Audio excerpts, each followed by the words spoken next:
Welcome to the Mr. Universe Meets podcast, in association with the Mansformation Programme, Gold Standard Nutrition and CMP, three brands at the top of their game.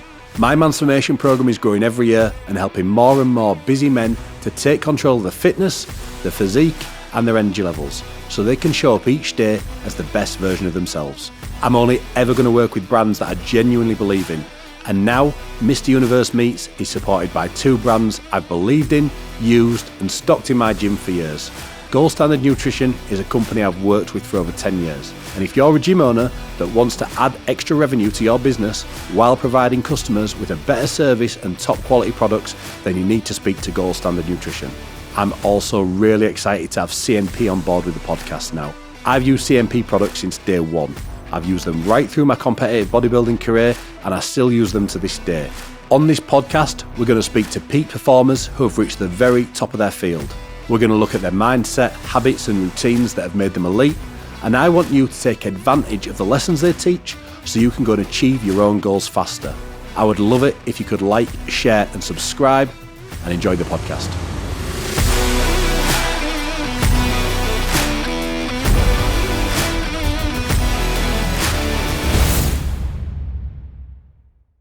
All right, welcome along to another episode of the Mr. Universe Meets podcast. Today I am joined by the ultimate gladiator, York's own hunter, Mr. James Crossley. Thank you so much. Lovely to be here. Yeah, no, fantastic having you on here, mate. I love chatting to people that have done amazingly well from my home city. So, like you say, really appreciate you coming up and jumping on the podcast, mate. Well, this is such a great setup you've got here. You know, really nice to be invited. So, well done to you. Yeah, thank you, mate. Thank you. So, you're obviously partly responsible for how awesome my Saturday nights were as a kid. Obviously, only partly because obviously, you know, Pan Ranson and Jet were the main factors in that, of course. So, you were close second for very different reasons, obviously. But yeah, no, obviously, you were part of like anyone who grew up in the 90s. You know, love that show. So it's fantastic to have you, mate. It's actually coming back in it, Gladiators. I think they're coming back to the third edition. The third innings, if you like. Yeah. So we started in 92. Then I think Sky brought it back in 2005 or something like that, 2008 maybe. And that never really took off though, that one, I don't think, did it? No, I mean, it didn't take off. No, I think they had 100,000 viewers and then they decided to bring all of the old Gladiators back. They gave us 3 days notice and said, right, go against them. And we were like, we haven't trained, we haven't worked for this. Go. And then they made these outfits for us, which made us look like trapeze artists. There were these bizarre outfits. And then they basically pitted us against their Gladiators. And I think the viewers, you know, it climbed, but it still never made enough viewers to keep a show like that going. Yeah, I mean, even now, when like I say, it was the 90s that you guys were going, I can probably name the majority of the Gladiators from back then, but I couldn't really name one from that one. But I know that, like I say, the third version's coming back. It's on BBC this time in it. So it's I've got Jamie Christian who's on there. So he's on as the giant, representing the bodybuilding world. So we'll see how that one goes. Yeah, Jamie sent me a few messages because, you know, we knew he was in the mix and he's perfect for it. He looks amazing. Oh, yeah. But obviously the transition from bodybuilder to gladiator is something that I kind of really struggled with. You need that bit of time to change your body, to change the athleticism of it. So I think that's what he'll be going through right now. Yeah, so I mean, obviously, let's go back to before Gladiators. You started out bodybuilding very young. Like I say, when I was in the gyms and I was starting my bodybuilding career, if you like, and just getting into the competitions and stuff, your name was mentioned quite a lot in the gyms in York because obviously you did so well at the junior bodybuilding. How did you get into that sport? It's not really a mainstream sort of sport to get into. So I started lifting weights when I was 12, and I think the initial reason was I was always hanging around. I'd got an older brother, 2 years older. And so I was always hanging around people who were a lot older than me. And I was always the smallest. I was always the bottom of the pile. I had a neighbor that kind of bullied me. He used to chase me on his bike and I was just like petrified. So I became obsessed with superheroes like Spider-Man. My parents always tell the story of me going into their bedroom in the mornings, pretending to be the Hulk. And I'd have the eyes and the change. I'd rip off my pajamas. So I always had that feeling like I wanted to be different. And then my mum took me to see Rocky 1, 2 and 3 at the Odeon in York in a 6-hour Rocky bonanza, which really was a brainwashing for me because I came out of there and I thought, I want to be Rocky. I want to be a boxer. And they were like, you can't box, but your dad goes to the gym. We'll let you go with him. And I think they thought it would last a week or 2 or 3. And then I got weights for my 12th Christmas, and I was training 5-6 days a week. And that's really how it all began. And bizarrely, I've trained to the Rocky IV soundtrack every workout for 35 years. And as soon as I hear that music, I'm like, on. So that was really where it all started. Yeah, brilliant. It's very similar, actually. I remember having a weight bench in my bedroom when I was probably 13, 14. I didn't start going to the gym until I was 15, but I had the weight bench in there, the little set of dumbbells. I remember putting Rocky on the TV or WWF or WCW or something like that, watching these guys on there. In fact, I remember once watching Rocky and then going downstairs and cracking a raw egg into a cup. It took me about 20 minutes to get it down. I was like, no, I never did that again. But did you watch the montage before every workout? That's what I had the VHS and I'd forward it to the part, the montage, watch it, log it, go to the gym. Well, it's funny, like we were talking, you obviously went to Atlanta and I was there. That was my gym that I first started out at. And there's a guy that used to go in there all the time and he used to request the Rocky. Oh, yeah. So they used to put that CD on for him and he used to train and stuff like that. So obviously just flicked a switch in a lot of kids' heads, when it comes to training and stuff like that. Yeah, because I also went to the Railway Institute in York and I had a ghetto blaster and I'd have Rocky with me and whoever's music was on, I'd just turn it off. And it did cause a few, confrontations, but once it was on, everybody's in the zone, aren't they, with Rocky? Yeah, absolutely, yeah, definitely. So you just did your first show, what was it, 14, 15-year-old, something like that? Yeah, 15. So I was always very goal-driven, and when I was 12, 13, 14, I started to read every book on bodybuilding, every single book. And I realized I had to set some goals. So my goal was to be the same weight and have the same arm size as my age. So 12 stone, 12-inch arm, 15 stone, 15-inch arm, and keep that going. And the long-term goal was to be Junior Mr. Universe. So my plan, if you like, through there. So I started at Teenage Mr. York at 15, and then I won Junior Mr. England at 16, and then Teenage Mr. Northeast Britain, and kind of worked my way up like that. So that was and my weight and my arm was kind of staying in line with my age until I was, I think, 19. And then obviously I got Gladiators after that. But yeah, that's how that kind of went in the bodybuilding way. Yeah, so obviously you'd learned to live quite a disciplined life at a very early age then. It was like a robot, really, because I didn't really go out. I didn't drink. I had 3 paper rounds when I was 12, so I could buy tuna and kind of buy protein powder, if you like. And then when I was 16, I became a doorman, which is crazy, isn't it? I was working on the judges' lodgings, Lendl cellars, and I'd get paid £45 a night for that. And again, I could spend that on extra food and stuff. And although my parents were supportive, they didn't want to kind of buy loads of excess stuff. So I kind of supported myself. They obviously didn't know I was working on a door. I just go out every Friday and Saturday night in a white shirt and a bow tie. They were like, where's he going? But yeah, so I was very, very focused. Really kind of, that was my complete goal, was to kind of be a bodybuilder at that point. Yeah, and you're obviously very big on setting goals. Do you have a sort of like a process that you went through, setting like short-term and long-term and like, I don't know, setting a goal, reverse engineering a plan, something like that? Do you ever have anything that's a particular system that you use for setting goals? So SMART goals is what people use nowadays, which is specific, measurable, attainable, realistic, and timed. Yeah, that's right, isn't it? Yeah, that's it. But I didn't know about SMART goals then. So then it was just a short term and a long term. So the short term was the weight and the arm size. The long term was and I just wrote that down. And it's a bit like, what colour's your fridge? Yeah, like a grey. Right, but you know straight away. Yeah. And once I set that goal, I knew it. It was just in my body. So it was like bubbling up always.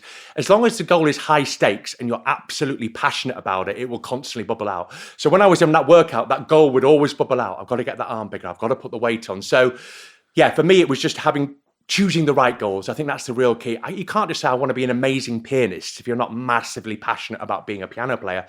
And for me, like, being a bodybuilder at that point was life or death. That was just, for whatever reason, what I wanted to do. So for me, it was very high stakes, and I had the short, the long, and then obviously I'd log my workouts. Every workout was written down with the weights and specific training protocols and stuff. So yeah, it was all kind of very, very well planned. Yeah, I think like finding your why is very important, and that actually helps you to stay focused and driven if you've got them bigger goals already set in place. Yeah, you're absolutely right. But finding what the why is can be the hardest thing. And I think a lot of people struggling with finding what that is. And this is obviously when you transition to do something else, it can be very difficult. If you're a professional footballer, what do you do next? If you're a professional boxer, and it is finding that why. But yeah, that can be the hardest point. But if you can find it and you've got that background of all that passion and all that, how focused you can be, then you can do anything really. So what was your why in them early years? Was it literally that junior Mr. Universe title that was just to be you? the best bodybuilder, junior bodybuilder? Because I started so young, I did have a bit of a head start. By the time I was 16, I was like the biggest 16-year-old around. So I knew that I had that head start, but I wasn't brilliantly genetically, I got long arms, I've got quite long legs. So I didn't have that beautiful kind of shape. So I knew it was going to be tough. And, but yeah, I mean, sometimes hard work will overcome better genetics to a point. Yeah, definitely. So obviously you had to become quite laser focused, very almost obsessed with bodybuilding. Obsessed, yeah, absolutely. So how do you remind yourself of the daily actions that you need to do to achieve those goals? Are you one for having a vision board, or you obviously do like your meditations at the moment? You still do meditation and stuff like this? Yeah, so repeating like mantras to yourself, or thinking about the actions that you need to take. How did you kind of make sure that you're implementing the tasks that you need to do every single day? So I think how I approach things now is very different to when I was a teenager, because also then I was very, I was like bionic in a sense, whereas I just thought I could do anything in that field. I really kind of went for it, whereas now I'm a bit more realistic and a bit more hardened to what's happened throughout life, various injuries, various things that affect you and time. So I think what you have to do is change your approach as your life changes, and also not be afraid to make a transition to something completely different if something doesn't serve you anymore. And for me, as far as bodybuilding went, I took it as far as I could. And then obviously I got asked, I was seen in a bodybuilding magazine, I think it was Bodybuilding Monthly, did an article on me, and they compared me to Johnny Weissmuller, to Tarzan. And that's what the Gladiator producers saw, and they said, right, we'd like to see you. So I did an audition. I went to London. They told me if you couldn't climb a rope, they wouldn't use you. And they'd had some big name professional bodybuilders had gone to do it, and they couldn't climb a rope. So I went to my local school that I went to when I was a kid, and I spent like 3 hours learning how to climb a rope. And bear in mind, I was fresh off the Mr. Britain stage. I'd never climbed a rope since I was maybe 8-10 years old. And I climbed this rope, and I went down to London to do this audition, and I had to climb the rope, fight John Anderson, do these various things, show a bit of personality. And they said there and then, we're going to call you Trident.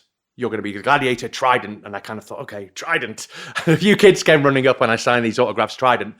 And then they took me in a car to LWT, the production company, and all the gladiators were sat around a table. And they said, this is going to be Hunter. I was like, oh, okay. Trident, Hunter. We'll switch it up a little bit. But we were filming 10 days later. So this is where it was really tricky. I'd never run for a bus because I was trying to get these massive arms. And suddenly I was going to be filming Gladiators in 10 days. And that's where the big wake-up call came. I was going to say, like, yeah, how did that transition go from bodybuilding to Gladiators? Obviously you look the part with the traditional bodybuilding training, but there's not that much carryover to functional training. No. And I was the classic bodybuilder who bulked up 2 or 3 stone overweight and then dieted down and then bulked up and did no cardio because I didn't want to lose muscle mass. So I was old school. So yeah, the first year I went there, and I remember I tried to climb the wall. I got like halfway up and I just couldn't even get to the top. I tore all these lycras I was wearing, and Cobra went zooming past me, and I was just like, wow. And then we filmed the series. The whole series is basically filmed in 2 weeks. We filmed 2 shows a day. Each show takes about 5 hours. And then you have 2 days off, 2 days on, 2 days off. And I was shocking. And the producer came up to me, Nigel Lithgow, who's like huge producer, director. And he said, Hunter, you're shit. And I just started crying. And I went to the dressing room and I was just like, I am shit, but I will never be shit again. And I came back, and then I knew I had a year, if I didn't get fired, to get better. And then cue Rocky music.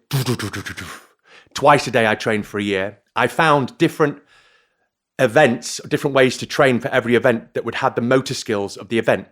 So me and a guy called Isaac, we were at the Railway Institute in York at the time, and we were pushing cars around the car park there. We were playing badminton.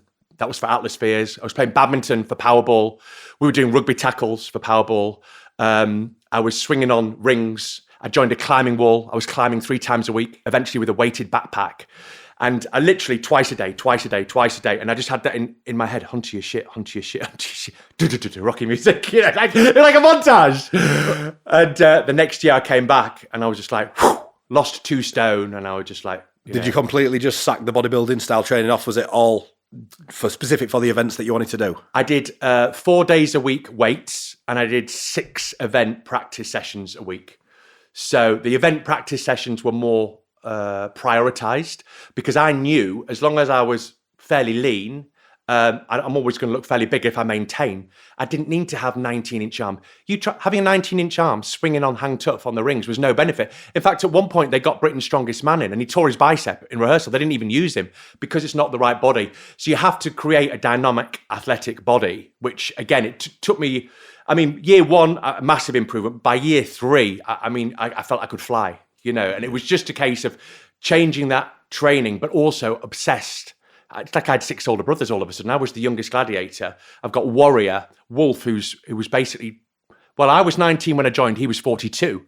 So, and I was kind of wanting to prove to them that I could be the best one. So yeah, it was a massive change in training, but luckily that mentality from bodybuilding, which you know very well about, carried over to this, and the passion was there to be the best. I just wanted to be the best. I didn't care about the show of how I looked. I just wanted to be the best. That was it. Obsessed. I was going to say that's quite a change then from bodybuilding, which is all about how you look. Yeah. And that mentality of wanting to be the biggest person in the room and build the most muscle. How did you kind of handle that change in your physique? Obviously dropping the weight, or was it just, again, you just switched your focus and you were just totally driven on being the best gladiator? There was a bit of psychological damage, if you like, to getting smaller. Because people in York who see me, they'll be like, you've lost weight. Which when you're a bodybuilder is the worst thing to say.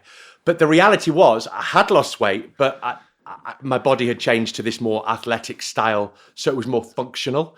And so there was a few times I was like, but I knew once you get a camera on you and you've got a bit of a tan and you've got a bit of a pump and you're in that Lycra, you actually, if I was a stone heavy, you wouldn't really notice. But when you're in that bodybuilding mentality, you do think, I've got lost an inch off my arm, or my calves half an inch smaller. But in the reality of that, if I can climb a wall, I couldn't get to the top, and then I can climb it in 10 seconds, that's what people are going to remember, not the guy who was floundering like a trout, not getting to the top. They're going to remember me whipping a guy off the top. And that for me was more important. And if you like, it was like the winning. It's like bodybuilding. I just wanted to win as a bodybuilder because that's why I was competing. It wasn't just to be big and look good in a shirt. I wanted to win. So that transition was just about winning as a gladiator rather than a bodybuilder.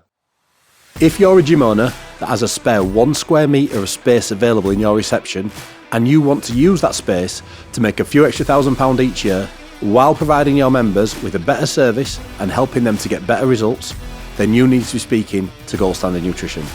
I've sold their products in both of my gyms since the very beginning, and they are still one of the best sources of additional revenue. In fact, that 1 square metre that the freezer sits in is probably the most profitable square metre of the entire gym. If you run your own gym, or you know someone who runs their own gym, it doesn't make sense not to stock their products unless you don't like money or you don't want to provide the best service for your members. All the info you need is in the podcast notes, and there is a link for you to click if you want more information on how you can stock them in your facility now.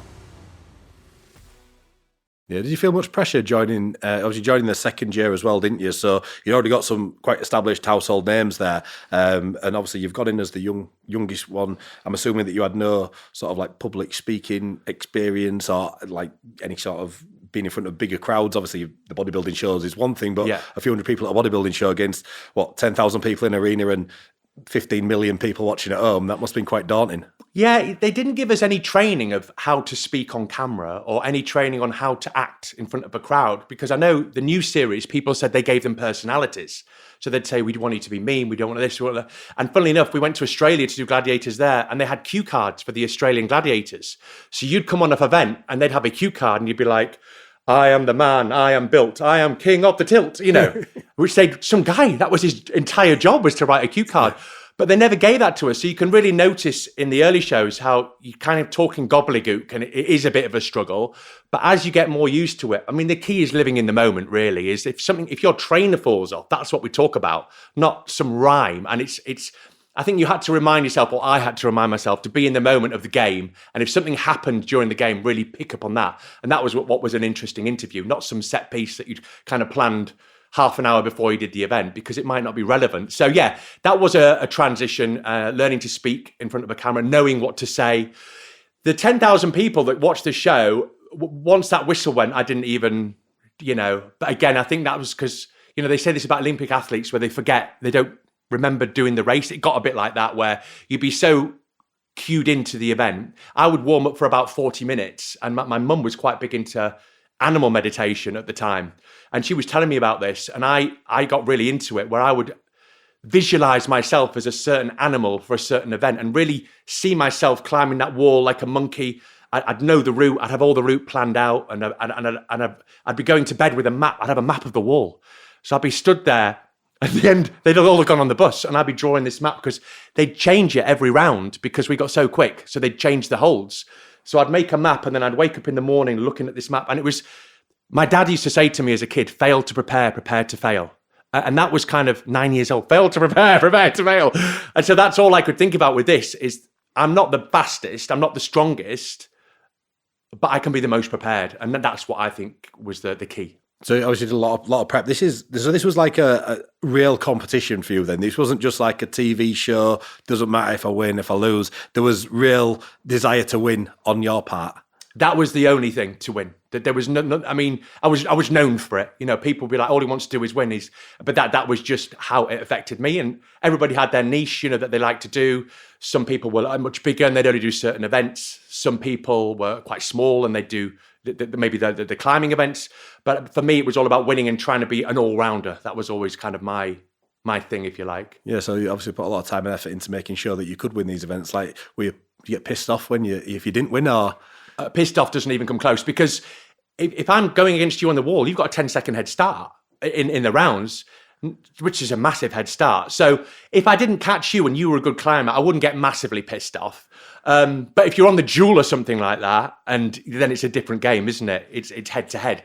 So yeah, there were certain games which were contender friendly and certain which were gladiator friendly, which we were kind of expected to win. The producers, we don't care if you win or lose as long as it looks amazing.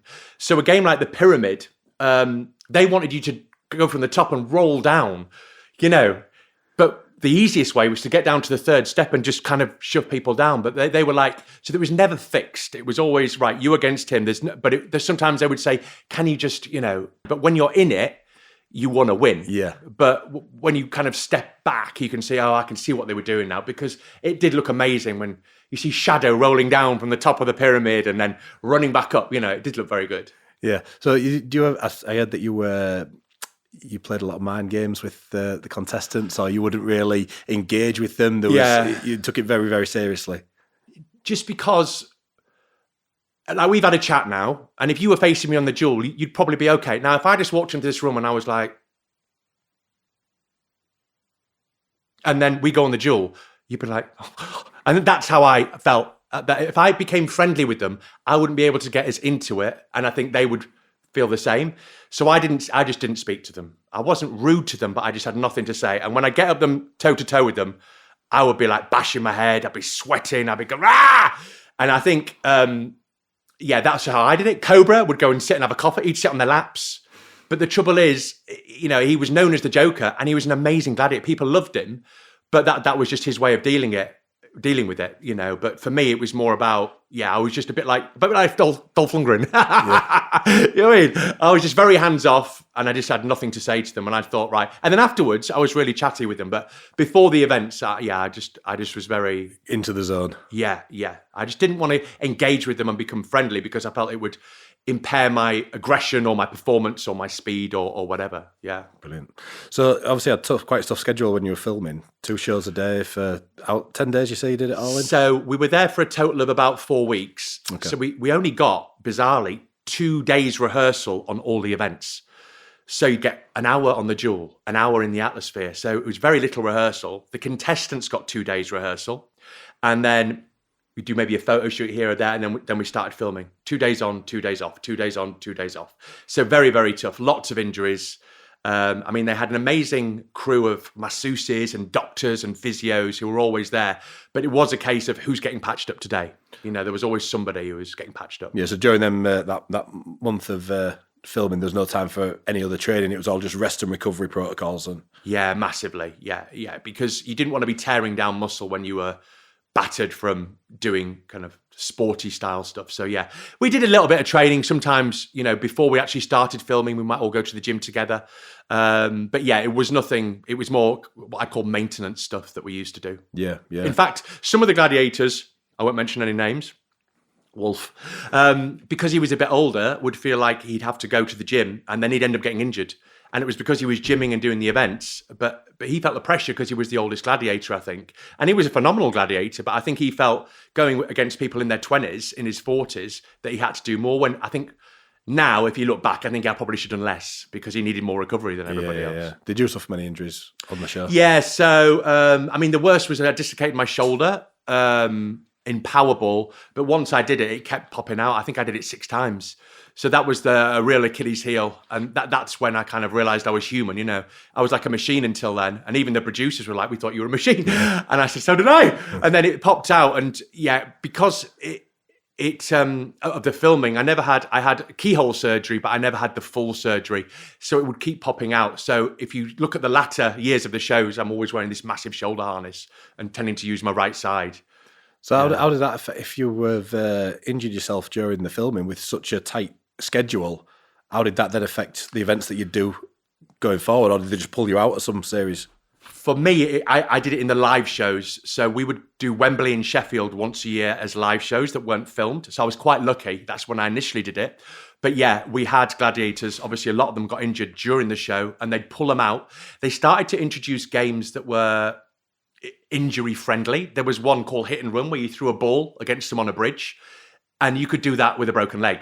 So they started to have games like that. So at least people would see your face, because if you weren't on telly and there were, let's say, 16 episodes, then you wouldn't get, you know, appearances and stuff like that is how we made our money, not from the filming.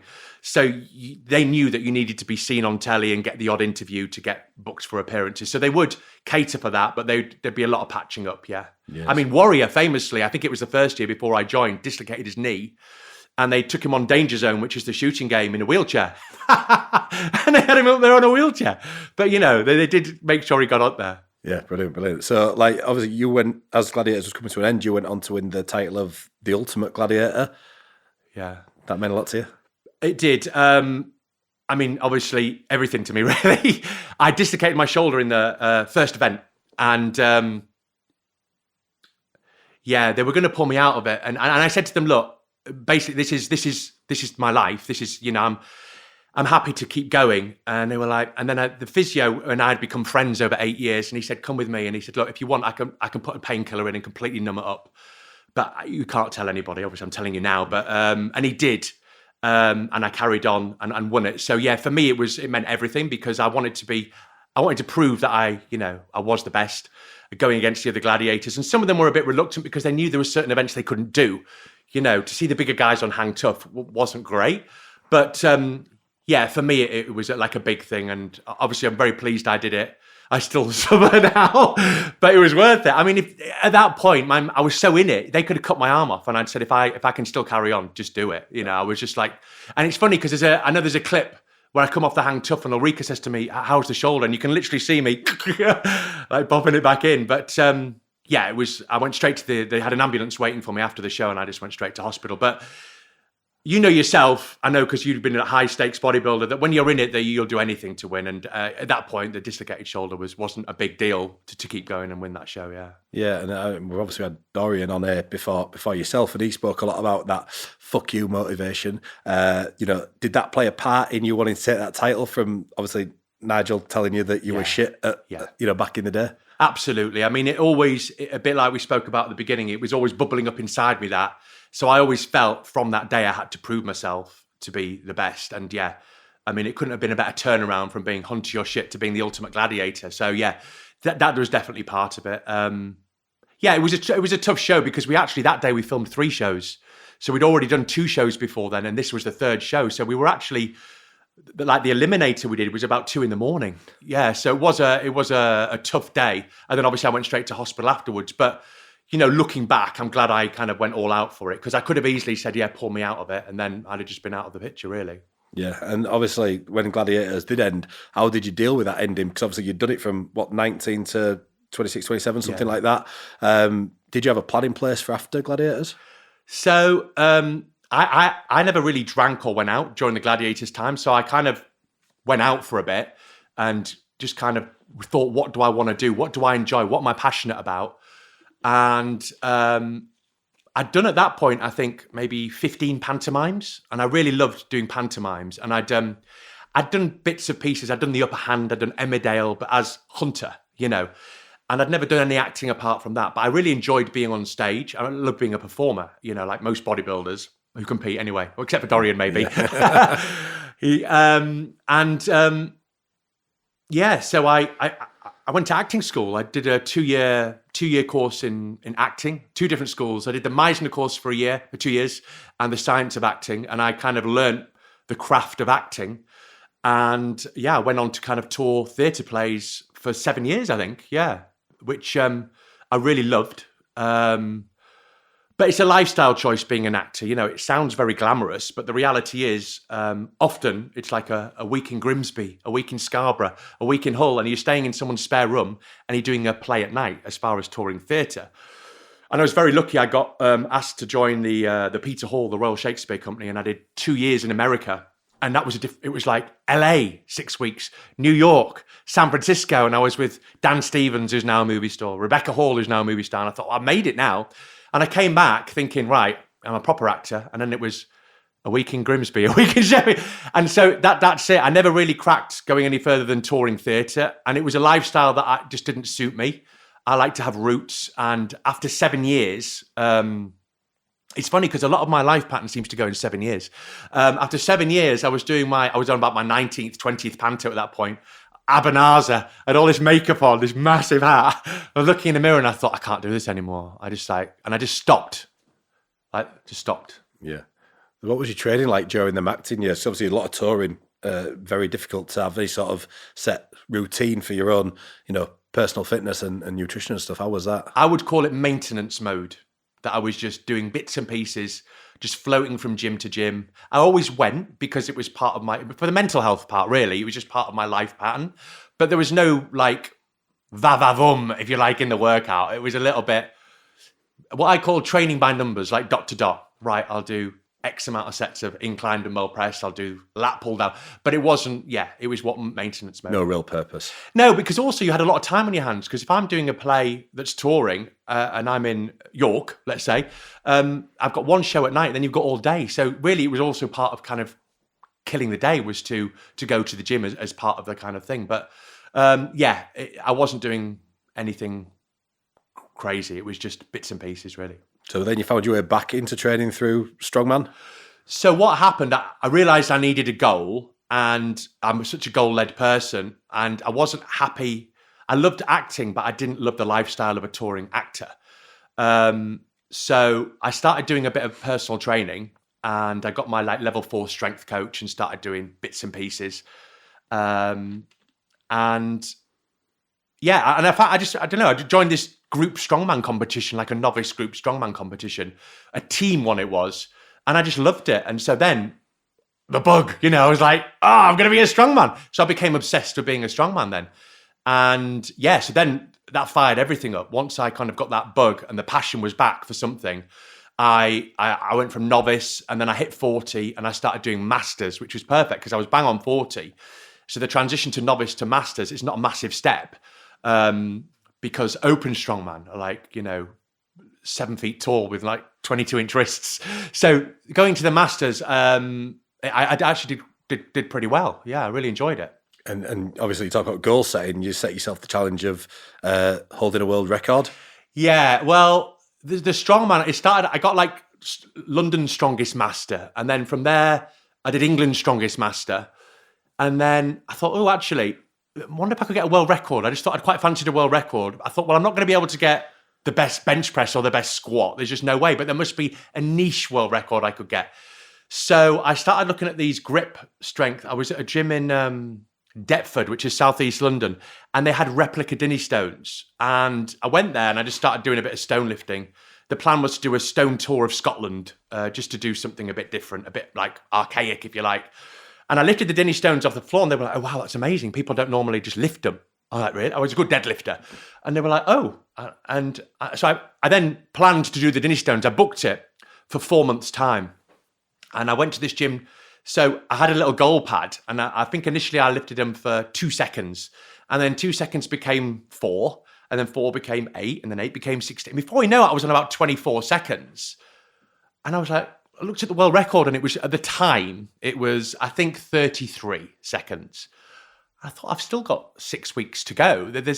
And then I became like, so you have, the grip, the thumbless grip. So you're gripping, can you see that on the camera? So your thumb's basically squashed. Yeah. That's how you grip the bar with the Dinnie rings.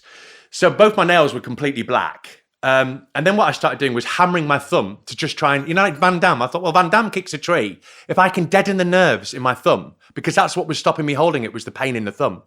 So I was hammering my thumb to try and deaden the nerves. I'm thinking, I've really lost it now. And then eventually I went there, and obviously I was waking up thinking about the stones. I was going to bed thinking about the stones. It was like, it just became my every thought to get this world record. And then, you're allowed 3 attempts to do it. And the first 2 attempts, I think I got 33. And then the third attempt, I actually beat the world record with, I think it was 34 and a half seconds. So my hands were pouring with blood, like literally. They weren't going to let me carry on. There was so much blood coming out my hands. And what's really bizarre is, because we talk about psychological aspect, I'd seen a psychic like a couple of weeks before, and she said to me, because these are the words that really helped me get the world record. She said, "You're going to do something no one else has done before. I can see it." She had no idea who I was. She didn't even know my name. And she had this card, and she said, "I can really see that you're going to do something no one else has done before. You're going to be a champion." And I thought, how can I not get this world record on my third attempt? She told me I was going to be a champion. It could be complete gobbledygook, but in my head, that's what I remember thinking about it, covered in blood. So they're trying to take my hands up so the blood wouldn't go all over the things. And then I got the record, 34, I don't know, whatever it was. It got broken, afterwards, I think about 6 months later, but at least at one point I had a world record. Really pleased to announce that this podcast is now also brought to you by CNP. I'm only ever going to collaborate with companies that I genuinely believe in, which is why I'm so excited to be joining forces with CNP on the Mr. Universe Meets podcast. I've been using CNP products since I first started training. I started back in the day on their ProMass, and the CNP Whey and ProPeptide were a staple in every single off-season and prep phase I did, including the Mr. World and Mr. Universe wins. Not forgetting, of course, my favourite product of theirs, the Pro Recover, which has been my go-to post-workout shake for the best part of 20 years. 4 scoops after every workout still to this day. They are a brand that has stood the test of time and have been a constant through my bodybuilding career, and a brand we've always stocked over the last 18 years of owning my own gyms. They are also one of the only brands you will see giving back to the bodybuilding scene by sponsoring shows, giving away prizes, and actively trying to make things better for competitors. So I'm really proud that my podcast is now associated with the very best in the business. You can go to the CNP Instagram and check out their products and offers. The link will be below this podcast. So there's a pattern there, isn't there, of things that when you go in on things, you go all in on it. All in, yeah. So bodybuilding, you became obsessed with bodybuilding. You got did really well with that. Gladiators, became obsessed with Gladiators, and the training style for that, you did really well in that. And then obviously the stones, again, went to bed thinking about them and broke the world record. Yeah, I think with strongman, though, that there became a point of diminishing returns where I was then invited to go in the world's strongest master. And I turned up and I was 102 kilos. And I was going against the guys who were 190. And I just had no chance. And my goal there was just to get through to the final, which I did. But, the reality was I was never going to be able to pull a truck like a Icelandic Viking who's 190 kilos at 102. So they definitely got to a point where I couldn't take that any further. And that's when I stopped. I thought, right, there's nowhere else I can take this now. Because the injuries in strongman are severe. A lot of torn biceps. I completely tore the other shoulder, the good shoulder, off the bone. My wrists, actually, from the Dinnie stones, the bones moved to 3 mil. So I had a lot of wrist problems, and it was because I had them x-rayed, and they said, what's happened? The bones in your wrists have shifted, and it was because of the stress of the stones holding them. All that practice, I'd slightly moved the wrists. And although the wrists are fine, if I was trying to lift, for example, an Atlas stone, if it got too heavy, I'd start to feel it. And when I started doing a lot of yoga, I have to have my hands on blocks. But day to day, it's fine. But it's a reminder. So obviously you had the stones as a challenge that you set yourself. You've had other challenges that you set yourself as well, from things like handstands to marathons and all that sort of stuff in between. You're always setting yourself some kind of challenge and physical goal to try and achieve. Yeah, well, I think it's about having something to train for makes a big difference, whatever it is. And I think once I stopped bodybuilding Gladiators, it was always useful to have something to train for. So training for the marathon was interesting because I think the first run I ever did was 3 miles, but I only trained 6 weeks for it. And I tell you what, it's incredible how quickly the body adapts, because it wants to run, doesn't it? We kind of made hunter-gatherers. So I really enjoyed the marathon. But when I ran it, I looked like a stick man. All the muscle fell off my body. I did a couple of triathlons, which again, I quite enjoyed. I'm an awful swimmer, like terrible. But again, it was just a nice training goal. And it was just to give me some focus rather than doing weights, to do something a little bit different. So you're 50 now. What does training look like for you now? You do a lot of yoga?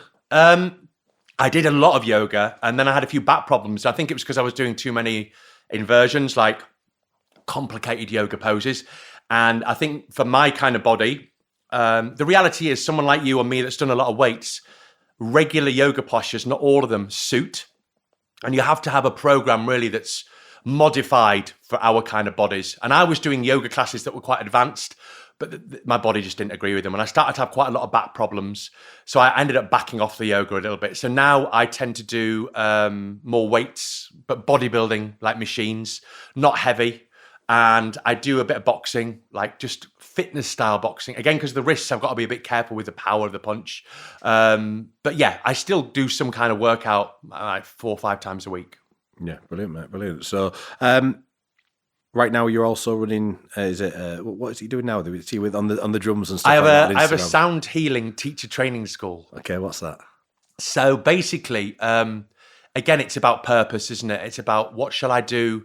When I finished strongman, I needed to find a purpose. And I was on a yoga retreat in Bali, and I went to a gong bath, which is basically a meditation to sounds. And it's very good for stress, very good for sleep, very good for anxiety. And I booked it by mistake. I didn't realize it was a gong bath because it's in a pyramid. I thought I'd booked a tour of a pyramid, and they built this pyramid in Bali that's made of metal, exactly the same dimensions as a pyramid in Egypt. They've got all the same size, angles and stuff. And I went in there and there's 200 mattresses. I'm thinking, what's this? And then I laid down and I had this gong bath, and I was like, I just felt amazing. And I had all these colors in my head and bits and pieces. And I just thought, well, I've got to look into this a bit more. And I came back and there wasn't really that many people that were doing it. And then I found somebody that did it in London, and I had one there. And because I've always been quite musical, I play the guitar, I play the drums. I thought, well, I'd love to get a team of musicians to do this kind of thing. So I then went to the College of Sound, and I studied sound healing for a year and kind of learned how to play various instruments. And then lockdown came, and to fill my time in lockdown, I'd do like half an hour a day on the didgeridoo, half an hour on a native flute, an hour on a handpan. I was just like 4 hours a day was doing different instruments. Then I built a gym in my garden, so I was doing an hour gym just so I had something to do in lockdown, because a person who has purpose and loves routine, I needed to create that. So when I came out of lockdown, I could play all these instruments. Like, I'm amazing on the didgeridoo. So I thought, right, there's not many places that have a sound healing qualification. So I wrote a book on sound instruments, sound healing, gongs mainly. And then I got it certified with a certified body. And now I run courses for people who want to get qualified to run gong meditations and get insured, basically. So they can run them in studios, they can run them at home, corporate, whatever. Fantastic. So what's next for you? I suppose obviously we're doing this right now at the start of January. Do you have goals set for this year? So my life, as we've talked about, seems to go in 7-year cycles, doesn't it? So like bodybuilding, 7 years, Gladiators, 7 years, strongman, acting, 7 years. And I'm now in year 3 of gongs and handpan. So I figure I've got another 4 years. So the handpan is like my main passion that's replaced the bodybuilding. So I practice the handpan between at least an hour, no matter what. Like I did an hour at 6 a.m. this morning before I got on the train. Because if you've got to get it in, as you know, with bodybuilding, you've got to get up early if it's a busy day. So I really think I've started recording. I've got my a couple of groups, the Handpan Gentlemen on Spotify. We've started recording. So I really want to see how far I can take that, just because I really love it. I really love kind of learning the instrument, and it gives me it's something I've found, that passion, that what did you call it? The why. The why. Yes, yeah. I found the why with that. So I figure I've got another 4 years left in me. So really, it's only this year that I've started the Gong teacher trainings I launched last year. And they're so busy that this year I really want to push that to the next level. Handpan, I've got some amazing handpan players that I'm collaborating with to record some stuff with. So I'm pushing that. So really, they're the two things. And then I think really what I probably need to do this year is find a training focus rather than just doc training, is find something to train for. So I've got a few ideas of maybe people I'll team up with and do something, maybe go against Jamie on a duel. That's it, yeah. Well, I've been trying to chase Jamie to get him on here. We have 2 questions, mate, that I like to finish off with. Biggest lesson that you could take from your years of training and transfer it into everyday life? Well, I mean, the biggest lesson from year dot was fail to prepare, prepare to fail. And I think that's something that's been a mantra throughout my life. And whatever you're doing, just make sure you're well prepared. As far as the training, I mean, obviously I did Dorian's master trainer years ago, and he's one that massively preaches this is about the warm-ups.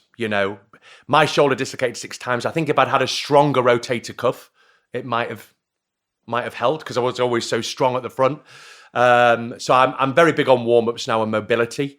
I've found since I'm 50 now, but when I hit 40, my mobility, like putting socks on, became a bit harder and all that stuff. So I think that's when I really realized that I had to add mobility into my program, because until then I really didn't need to. I was fine. And then suddenly I started to feel this aches when it shouldn't, and this didn't. So I think having a very well-rounded program that includes, it's great to have massive arms and a big chest and all that, but as you age, you have to include that stuff like mobility and flexibility along with the strengthening to have a pain-free aging body. So I think that's really important. Do you do a lot of stretching and mobility work? Yeah, I do a lot more mobility than stretching. Okay. But I have a little mobility program.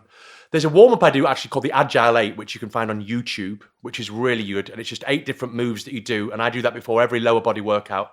And it's brilliant. It's great. Just helps you, that all those aches and pains from the lower back, the hamstrings. Yeah. So it only takes like 10, 12 minutes. But I've learned it now, but you can follow it on YouTube. Yeah, it's funny. When lockdown, my wife, she was running like an online boot camp, but she was pregnant at the time. So as she was coming towards the end of the pregnancy, I said, look, I'll take over these classes for you. And it was just bodyweight stuff. And we were doing a lot of things like, we had like little 12-minute blocks of like bodyweight squats, split squats, lunging, that sort of stuff. And I would get really bad knee pain at training.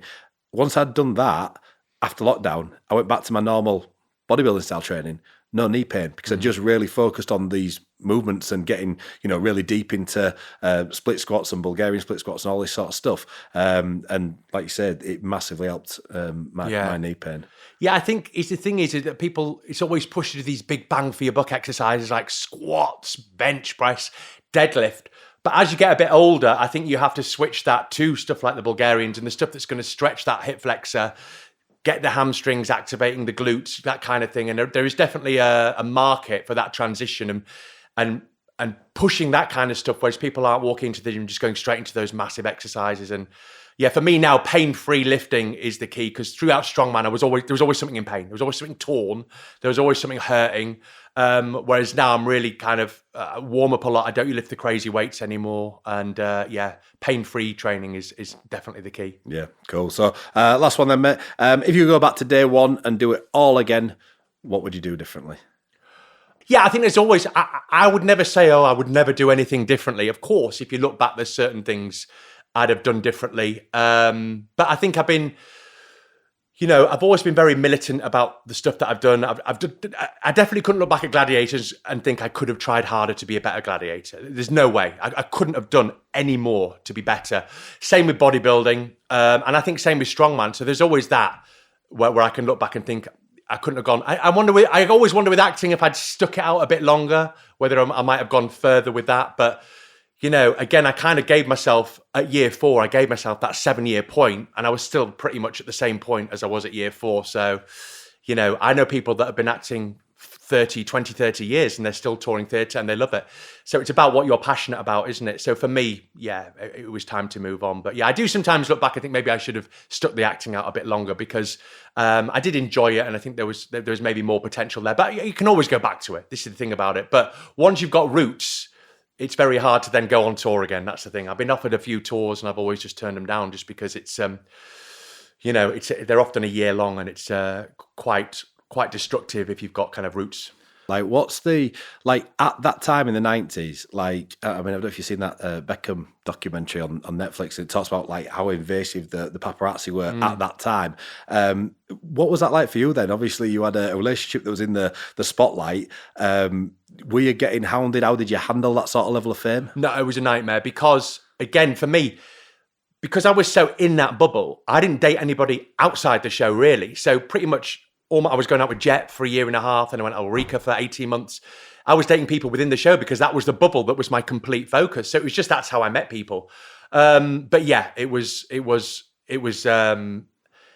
for someone that just wanted to be the great gladiator and to compete and be the best at that, it was full on. They'd be outside my house, camped outside my house, following us everywhere, photographed everywhere we went. Every restaurant there'd be somebody in there. There'd be people outside shops we were in waiting for us. And yeah, it must be quite weird for, like you said, just a lad from York that was just into his bodybuilding that's now thrust into this national spotlight and having to deal with that sort of stuff. Yeah, I think also the show didn't help us out because it's all PR for them, isn't it? And any PR is good PR. So I think in my head, our PR team were friends, but I don't think they were my friend. I think, I was quite naive to thinking they would help me through this, but I think really they were loving the fact that they were on the front of all these newspapers and it was promoting the show. So, it's any show, it's all about PR. Bear in mind, when we were on telly, there was only 4 channels. There was no Amazon Prime, there was no Netflix, there was no streaming. So we were getting 18 million viewers, and there was no internet really. So it was all about what they could get in the press. So if they could get on the front page of a press, it was just gold for them really, wasn't it? So I think I was obviously so young that I didn't realize that really I was one of the massive tools of promoting the show just from that relationship. But, I don't regret the relationship. I just think maybe it wasn't the ideal timing probably. Yeah. Perfect. Well, look, mate, I really appreciate you coming down and doing this. I know we spoke about it for a while, haven't we? So it's great to have you up in York to be able to come in and have this chat, mate. Really enjoyed that. Thank you so much. Good luck for the future. Good luck for this year. Thank you for having me. Cheers, mate. Thanks so much. Yeah. Cheers, mate. Thank you. Thanks so much for listening. Please remember to like, share and subscribe. And if you need any more information on the Mansformation programme, just hit the link below.